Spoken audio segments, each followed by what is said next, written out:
জামানায় মানুষ একটা ধোকার মধ্যে পড়ে গিয়েছে, বলে ইমান তো আমাদের দিলে আছে, ইমান আমাদের দিলে আছে। হযরত বলছেন না না, ইমান এবং নেফাক যে নিজের সমস্ত আসারের সাথে প্রকাশ পায়, ইমান আর নেফাক যে দুটো নিজের আসারের সাথে প্রকাশ পায়। ইমান যদি থাকে তো ইমানের আলামত জাহির হবে, আর নেফাক থাকলে নেফাকের আলামতও জাহির হবে। হযরত বলতে গিয়ে একটা ঘটনা বলছেন যে ইমান ছুপানো যায় না, ইমান যদি থাকে তো ইমানের সিফাতের দ্বারাই মুমিন মুজায়্যিন হবে। বলতে গিয়ে বলছেন কোরআন কারীমের মধ্যে আল্লাহ তাআলা দাওয়াতের মেহনতের যে আদেশ করেছেন, সেই আয়াতে হযরত ওমর রাদিয়াল্লাহু আনহু এর ব্যাখ্যায় বলেন যে দিয়ে দাওয়াত দিয়ে নিজের দিয়ে দাওয়াত দেওয়া আর দাওয়াত দিয়ে উম্মতকে তশকিল করে নিয়ে আসা।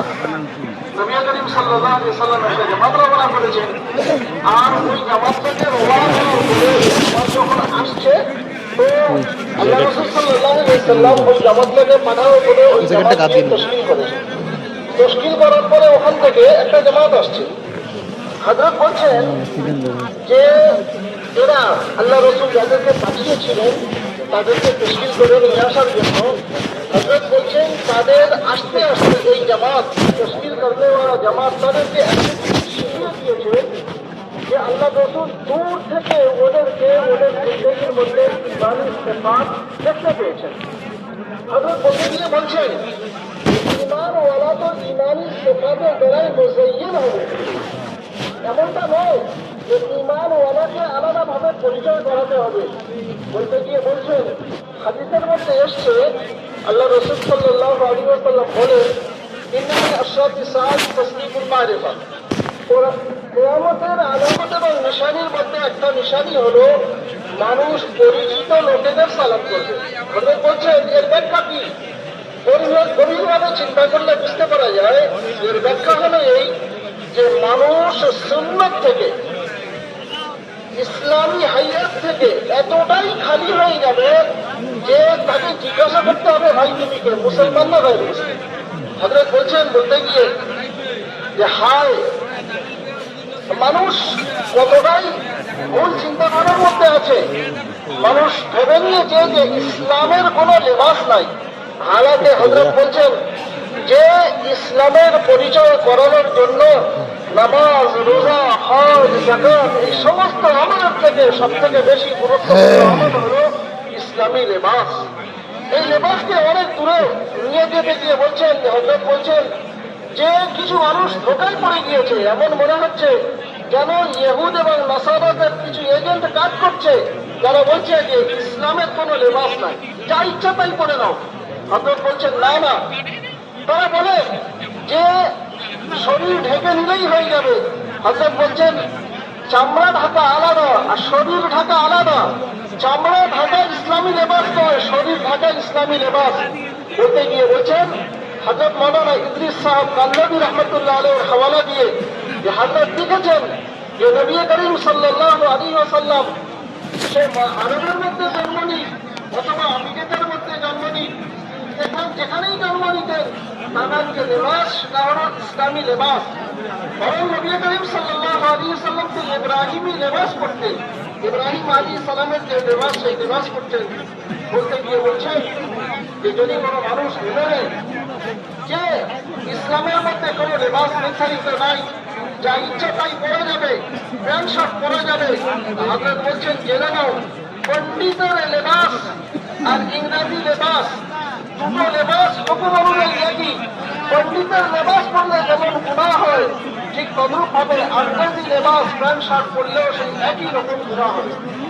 হযরত বলছেন আল্লাহ জাল্লা জালালুহু আম্মা নাওয়ালুহু এর আগের নবীদের মধ্যে থেকে একটা নবীর উপরে ওহী পাঠিয়েছেন, আর ওহী পাঠিয়ে বলছেন যে যদি তোমাদের লেবাস তোমার মুত্তাকিনদের লেবাস আমার দুশমনদের লেবাসের মতো হয়, তোমার মুত্তাকিনদের খাওয়া আমার দুশমনের খাওয়া দাওয়ার মতো হয়, আর তোমার মুত্তাকিনদের রহন সাহেন আমার দুশমনের রহন সাহেনের মতো হয়, তো তাহলে যেমন এরা আমার দুশমন ওই নবীর মুত্তাকিনদেরকে বলছে ওরাও আমার দুশমন হয়ে যাবে।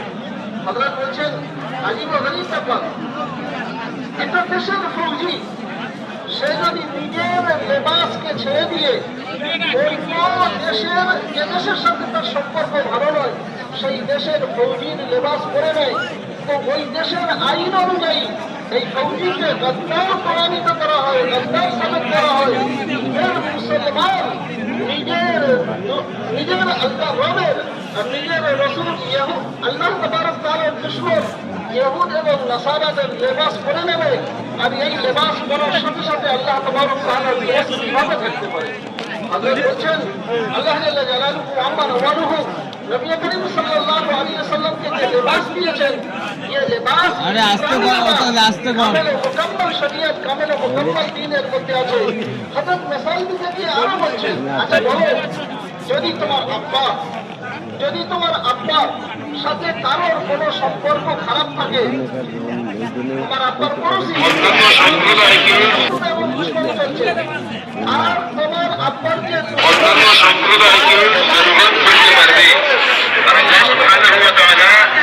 বলবে কিনা যে বাবা তুমি এই লেবাস করে আমাকে কষ্ট দিচ্ছ, কারণ বলছেন আল্লাহ দ্বারা দুশমন, আল্লাহ রাসূলের দ্বারা দুশমন, মুসলমানদের দ্বারা দুশমন, তাদের লেবাসকে মুসলমান বড় শরকের সাথে পড়ছে আর বলছে যে ইসলামের মধ্যে কোনো তঙ্গি নেই, ইসলামের মধ্যে কোনো সংকীর্ণতা নেই। সেটা বলছেন ইত্তেবায়ে সুন্নাতকে সংকীর্ণতা মনে করছে, ইত্তেবায়ে সুন্নাতকে তঙ্গি মনে করছে। বলছে কতটাই দিন থেকে দূর হওয়ার কারণে এই চিন্তাধারা আসতে পারে। হযরত বলছেন, হযরত ওমর রাদিয়াল্লাহু আনহু বলেন, যার জাহির সহি হবে তার বাতিন সহি হবে। এর মাথা থেকে নিয়ে পা পর্যন্ত নবী করিম সাল্লাল্লাহু আলাইহি ওয়াসাল্লামকে একটা হিয়াত দিয়ে গিয়েছে। লেবাসের দ্বারা এর ইসলামের তারুফ হবে, এর ইসলামের পরিচয় হবে। আজ মুসলমানদের জেহনে কে এটা ঢুকালো যে ইসলামের কোনো লেবাস নেই? হযরত বলছেন ইংরেজ ভারতের মধ্যে এসে কি কাজ করে গিয়েছে? বলছে ইংরেজ ভারতের মধ্যে এসে কিছু করতে পারুক আর না পারুক, যে ইংরেজ ভারতের মধ্যে এসে মুসলমানদেরকে ইংরেজ বানিয়ে দিয়েছে, ইসলামী লেবাস থেকে মুসলমানদেরকে মাহরুম করে দিয়েছে, ইসলামী হাইয়াত থেকে মুসলমানদেরকে মাহরুম করে দিয়েছে। হুজুর আকরাম সাল্লাল্লাহু আলাইহি ওয়াসাল্লামের কাছে একসময় একটা কওম এসছে, আল্লাহ রাসূলের দাওয়াতের দ্বারা এসছে, কিন্তু তাদের কাপড় গোরবেটের নিচেই ছিল, হাতে সোনার আংটি ছিল। আল্লাহ রাসূল সাল্লাল্লাহু আলাইহি ওয়াসাল্লাম যখন তাদের হাইয়াত দেখেছেন, আল্লাহ রাসূল তাদের সাথে কথা বলেননি, নারাজ হয়ে গিয়েছেন। তারা বুঝতে পারছে না কি ব্যাপার, আল্লাহ রাসূলের দাওয়াতেই তো আমরা এসেছি আর আল্লাহ রাসূল নারাজ কেন? তারা হযরত সাহাবায়ে কেরামের কাছে ব্যস্ত করলেন, হযরত আলী রাদিয়াল্লাহু আনহুর কাছে গেলেন আর বললেন যে হে আলী রাদিয়াল্লাহু আনহু, আল্লাহ রাসূলের দাওয়াতে আমরা এসেছি আর আল্লাহ রাসূল আমাদের সাথে কথা বলছেন না, ইস্তেকবাল করছেন না, কি ব্যাপার? হযরত আলী রাদিয়াল্লাহু আনহু বললেন, আমার ধারণা হলো এই যে তোমাদের শরীরের উপরে যে গায়ের শরীরে লেবাস আছে আর তোমাদের হাতে যে সোনার আংটি রয়েছে, এই সোনার আংটি এবং গায়ের শরীরে লেবাসের কারণে নবী করিম সাল্লাল্লাহু আলাইহি ওয়াসাল্লাম তোমাদের উপরে নারাজ হয়ে গিয়েছেন। ওরা নিজেদের লেবাস পরিবর্তন করলো, হাতের আংটি খুলে দিল, আর দেওয়ার পরে আল্লাহ রাসূল সাল্লাল্লাহু আলাইহি ওয়াসাল্লামের দরবারে এলেন। আল্লাহ রাসূল সাল্লাল্লাহু আলাইহি ওয়াসাল্লাম ইস্তেকবাল করা শুরু করেছে। তো তখন তারা বললেন, হে আল্লাহ রাসূল, এর আগের বারেও তো আমরা আপনার কাছে এসেছি, আপনি আমাদের সাথে কথা বলেননি, ইস্তেকবাল করেননি, সালামের জবাব দেননি, আর এখন এইরকম ইস্তেকবাল করছেন। আল্লাহ রাসূল সাল্লাল্লাহু আলাইহি ওয়াসাল্লাম বললেন যে দেখো, এর আগের বারে যখন তোমরা এসছো তো তোমাদের এই গায়ের শরীরে লেবাসের কারণে, গায়ের মসনুন লেবাসের কারণে আর তোমাদের আংটি পরিধান করার কারণে তোমাদের সাথে ইবলিস ছিল, ওই জন্য আমি তোমাদের সাথে সাক্ষাৎ করিনি। শয়তান বলেন যে ইবলিস, শয়তান তো সব মানুষের সাথে থাকে, কিন্তু ইবলিস ছিল যে বড় শয়তান, সেই জন্য আমি তোমাদের সাথে সাক্ষাৎ করিনি। হযরত বলছেন তাহলে ভেবে দেখো, আজ মুসলমানদের মাথা থেকে পা পর্যন্ত যে গায়ের শরীর লেবাস, সোনার বড় বড় চেন যে এরা পড়ে আছে, এদের কি অবস্থা হবে? এই সোনার চেন যেটা এরা আজকে পড়ছে, এটা তো জাহান্নামের ফেরতেই হবে। হযরত বলতে গিয়ে বলছেন যে একটা জিনিস মাথায় রাখো, যেমন নাকি হারাম কাজকে আমরা হারাম মনে করে ছেড়ে দিই জায়েজের মোকাবেলায়, ঠিক তদ্রূপ ভাবে জায়েজকে ছাড়া শুরু করি সুন্নতের মোকাবেলায়। জায়েজ কোনো দিন নয়, জায়েজ দিনের কোনো নামাজ নয়, জায়েজ দিনের কোনো মাপকাঠি নয়, দিনের মাপকাঠি তো ইত্তেবায়ে সুন্নাত। ইত্তেবায়ে সুন্নাতই হচ্ছে দ্বীনের মাপকাঠি। সেই জন্য মেরে মুহতারাম বুজুর্গ দোস্ত হযরত মাওলানা ইলিয়াস রাহমাতুল্লাহ আলাইহি বলতেন, আমাদের এই দাওয়াতের মেহনতের উদ্দেশ্য হচ্ছে ইহইয়ায়ে সুন্নাত। তাদের বলছেন যদি কোনো ব্যক্তি একবার 3 দিনের জন্য যদি আল্লাহর রাস্তায় চলে যায়, তার এই মেহনতের সাথে মুনাসাবাতের এটা হাত হওয়া দরকার যে সুন্নতের সাথে তার মহব্বত হয়ে যাবে, সুন্নতের সাথে তার মহব্বত হয়ে যাবে।